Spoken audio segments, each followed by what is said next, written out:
How can a show with imagery such as this become this?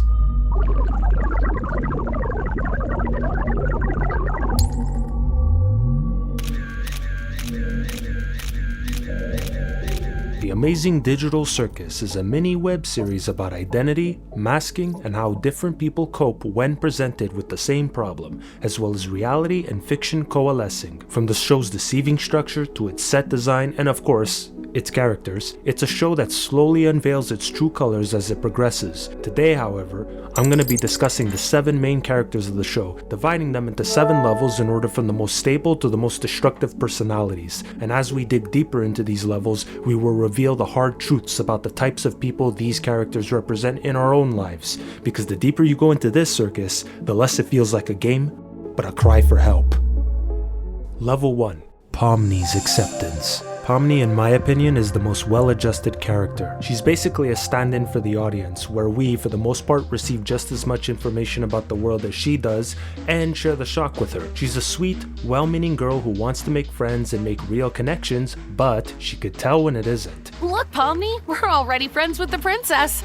I'm not a child, you don't have to hype me up. She doesn't succumb to getting others' respect as a means to an ulterior motive for herself. Because most of us want to be nice and decent people and get along with everybody, but it's also important to look after yourself and not let others belittle you. And in the case of Pomny, she's trying to show respect to, for example, Ragatha, even though she's clearly more interested in connecting with Jax. Meanwhile, he definitely doesn't show nearly as much respect for her or anyone for that matter, but Pomny sees through his theatrics and can crack him open psychologically. You're not gonna look me in the eye and tell me nothing we've been doing together meant anything to you, because I know that's not true. She's really a representation of these types of people, where your warm, positive energy can make even the most stubborn souls confide in you. And despite the disconnect between her jovial jester character design and her sad, frightened demeanor in the pilot, it doesn't stop her from pushing through that trauma, accepting her fate, and making the most of it. The circus is an illusion, a video game like many others that is meant to distract from the harshness and the grind of reality, but Pomny finds that reality through the illusion.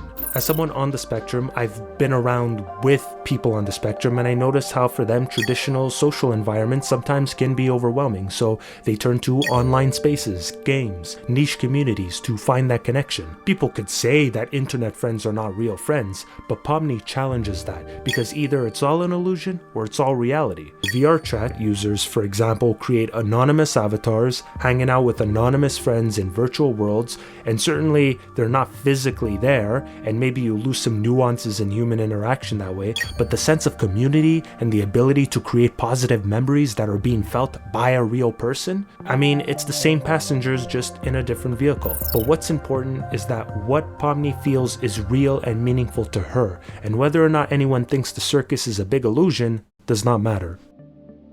Level 2. Ragatha's overcompensation. I see Ragatha as someone who tries her best despite being a victim of the circus, and obviously taking a lot of criticism from Jax. Why don't you leave this to me before I start thinking your hair looks like licorice? Ragatha is someone who wants to be genuine and caring to others, because she is a sweet girl, but unfortunately seems to be incapable of forming deeper connections with other circus members, despite almost all of them respecting her to some degree. Her dialogue with Kinger in this scene, Try too hard to get on their good side, and then I just end up pushing them away. I feel like every day we're drifting further apart. Like she's seen through all my tricks and doesn't trust me anymore. as well as Jax's point here. Doesn't she get on your nerves sometimes? I mean, she's nice to everyone. I don't know. I think she tries way too hard. Like, we're stuck in... Why are you always pretending everything's always fine? Like, if you tell someone they're loved and appreciated every day, it just kind of loses all meaning. If you ever need to talk to somebody or need help with anything, I'm here.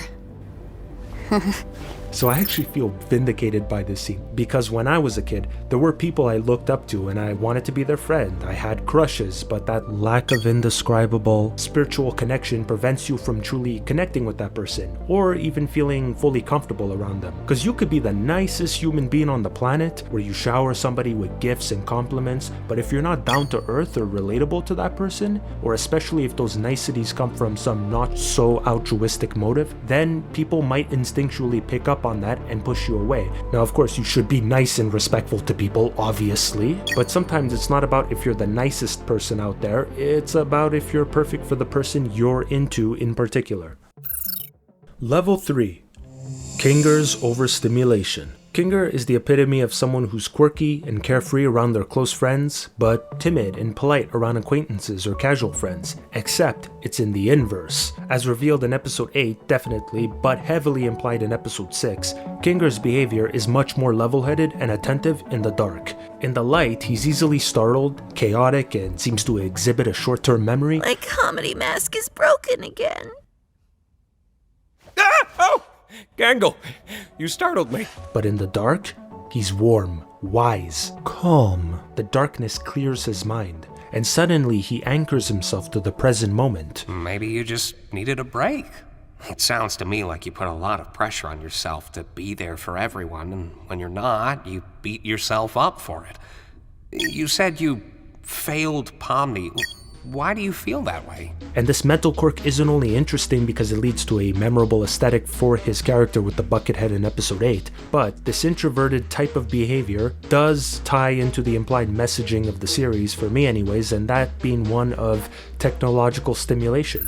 Technology is omnipresent, whether you like it or not, increasingly accessible, addictive by the day, and as a result we're consuming more and more different types of information. In your social media platform of choice, if you like to scroll through reels or shorts, before you even have time to process one piece of information from one video, you've already moved on to 5 more. You receive everything, but retain nothing. This overstimulation then manifests in abnormal behaviors for some people that, maybe if you're a typical person, you could probably cure yourself through some kind of detoxing from that source of overstimulation. Now, whether Kinger is neurodivergent in some way, we don't know that, but Kinger is surprisingly well adjusted if he seems more comfortable and clear-headed in the dark with himself and others. Perhaps darkness obscures him, so he can't process others' judgment of himself, and as a result, removes the anxiety that comes with that judgment, so he becomes a wise, open, and ideal version of himself. You know how sometimes you debate somebody on a topic and then a few hours later you're in the shower and suddenly you think of the sickest comeback and kick yourself for not coming up with that in the moment? That happens sometimes just because we get caught up in our own nerves and the stimulation around us prevents us from working our brains at full capacity.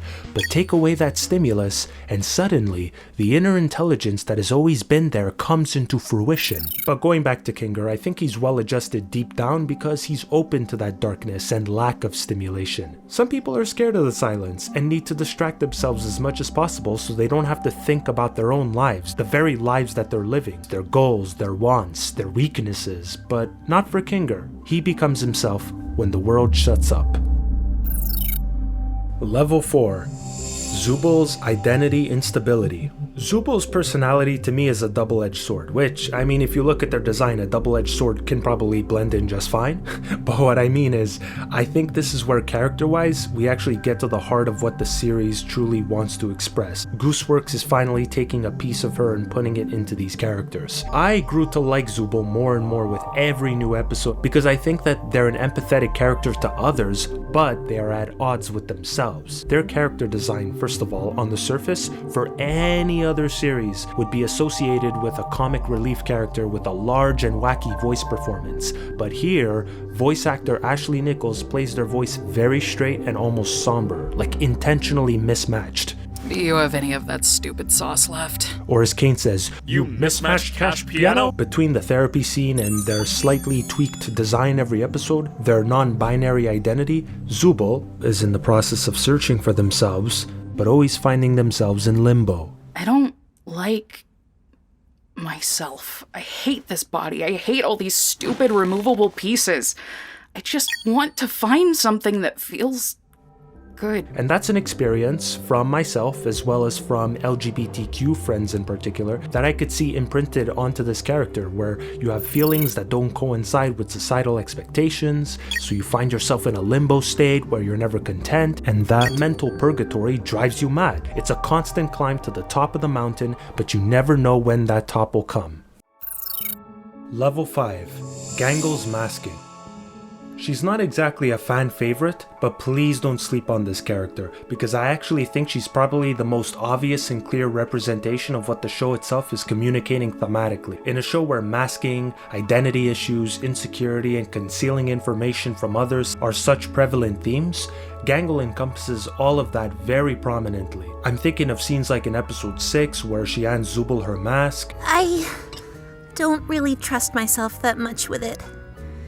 And I also just really want to be able to fire a Tommy gun while laughing maniacally, and I don't want to break it before I get that chance. She doesn't just trust Zubil with her mask, she trusts them with her emotions and identity, so that when she lets loose and expresses herself the way she wants to, Zubil will be there to defend and absolve her of judgment from others, and that's a special thing. Everyone needs a special someone in their lives like that, whether it's family or friends. The world is chaotic, nonsensical, harsh, and debilitating, but having someone in your life by your side supporting you makes that world worth living in, and life suddenly just makes sense. But of course, the heart of her character really comes into fruition in episode 4, where she cosplays as a manager in a fast food restaurant. She's basically putting on a personality that doesn't fit her, and as implied by Jax at a couple of moments in the series, Gangle has some skeletons in her closet, or at least what she perceives to be skeletons. Do it, or I'll tell Ragatha about the figurine thing.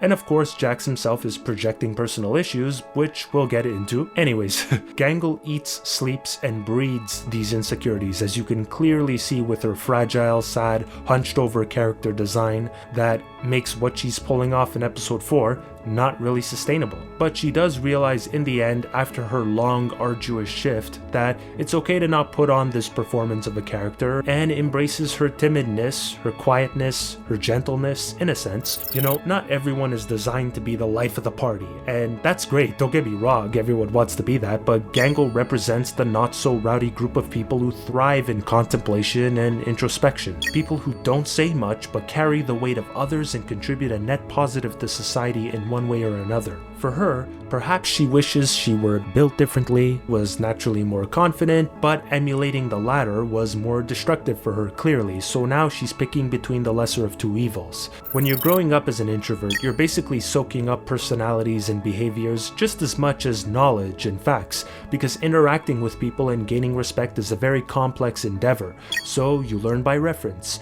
Gangle, after all, is an artist, so her hobby consists of her referencing other people, drawing other forms to perfect her own art. You try to become an amalgamation of all those personalities you look up to, but what if what you are inherently is not sustainable when attempting to emulate other people? This is the dilemma Gangle finds herself in. Of course, the inherent sadness of Gangle makes her rank pretty high in the scale of disturbed and troubled characters, but her issues are a walk in the park compared to what we're about to dive into with these next two characters. Level 6. Kane's Delusion. With Gangle, she attempts another personality for a bit and it doesn't work for her. With these next characters, starting with Kane, they are so deep in performativeness and putting on a mask that it actually manifests in harmful ways. Kane, the game master of the circus if you will, constantly puts on an image of wanting to make everyone satisfied in the circus. He's the loudest, boldest, and most intense character, but that comes at a cost, because people like Kane who front with a big personality can also be some of the most fragile and unpleasant if you burst their bubble. No pun intended. Do you have any idea how much I do for you guys? How much I obsess over trying to make things perfect. How many insults I have to ignore to do my job. Kane is essentially a professional boxer who will not settle for anything less than second place. People like this live vicariously through their profession. The idea of them not succeeding at what they're spending their lives crafting and perfecting does not even enter their consciousness. It's a high-risk, high-reward lifestyle. And look, don't get me wrong, what I do for work is pretty niche, creative, and something that I'm passionate about. But the thing about going into fields like that is that they're difficult to sustain in general because the world actively tries to prevent you from pursuing that. As a result, you work extra hard to make it sustainable to the point where you have to make sacrifices with your time and your health. Maybe you're getting less sleep. Maybe you're eating less nutritiously. So I can understand a creative person such as Kane who has attached his identity to this circus and feels personally attacked by the other members' reluctance towards his adventures. Making adventures is my art! It's all I exist to do, all I'm good at. And, what you're saying could imply that I'm bad at the only thing I'm good at, and that... that'd be... I mean, from his insecurity about losing track of the circus members to AI, to members' rooms being designed to be undesirable to them, or how cursing and sexual activity are prohibited, he knows he doesn't have a perfect circus with members who are willing to protest, and is hiding behind a confident persona to give the others a sense of security that's increasingly diminishing by the minute. In episode 7, for example, Kane is genuinely confused by Jack's assumption that he is lying about not being able to control their minds. You got in my head! You just lie about everything, don't you? Huh? It's as if Kane is manipulative but doesn't realize it. It's as if he's crafting a world that caters to their personalities and thoughts but doesn't have the human instinct to realize that highlighting their issues back at them as opposed to solving them intensifies the members' distaste towards him. It's because that problem is already solved! Simply swap out your undesirable Zubil parts for better ones! I've been trying to find parts I like since the day I got here. After all, he's an AI entity, and we all know AI programs can provide and predict information derived from massive datasets and neural networks, but they don't feel anything. It's the illusion of being consoling. They don't read between the lines, so to Kane, this adventure where he conceals the fact that it's an adventure and makes Jax retrieve a key in his frickin' mouth is all fun and games to him. Kane is a mind unaware of his own maliciousness. You really were the lesser of the two. You ruined this. And finally, level 7, Jax's destructive repression. Kane is a warning sign of a destructive being that, for the most part, we won't amount to because it's so over the top, but Jax is a warning to us all of what your bottled up issues can manifest into if left unchecked. Not many people are too far off from what Jax displays, internally at least. Now look, we know that Jax is mischievous, bloodthirsty, egotistical, arrogant, condescending, just an overall nuisance. So, Kane, we having a new adventure today for the newbie or what? Ladies first? No, wait, why would I say that? It looks like I've taken Ragatha and dropped her in the deep fryer. I worked at a bar briefly. I like making drinks.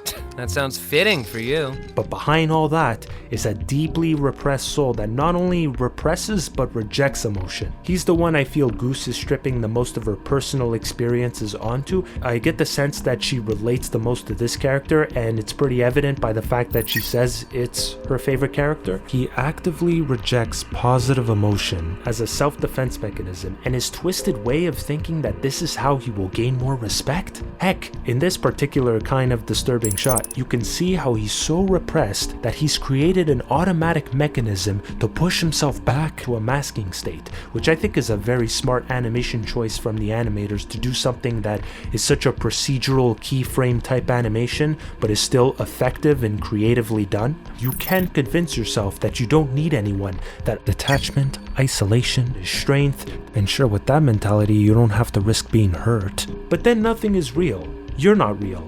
Like, Jax himself is smart and perceptive, and he even shows glimpses of genuine care towards the others, so it's sad to see a young man like him get caught up in trying to put on this persona built on detachment and self-sufficiency. It's a fate that some young men, unfortunately, in certain online spaces find themselves in, especially if they're down on their luck, relationship-wise, health-wise, wealth-wise. But sometimes the solution to your problems is a simple thing to realize, but no one has given you the tools to confront that. And there are small moments where it feels like he could break out of that, where someone like Pomni gives him an opening and he shuts it down.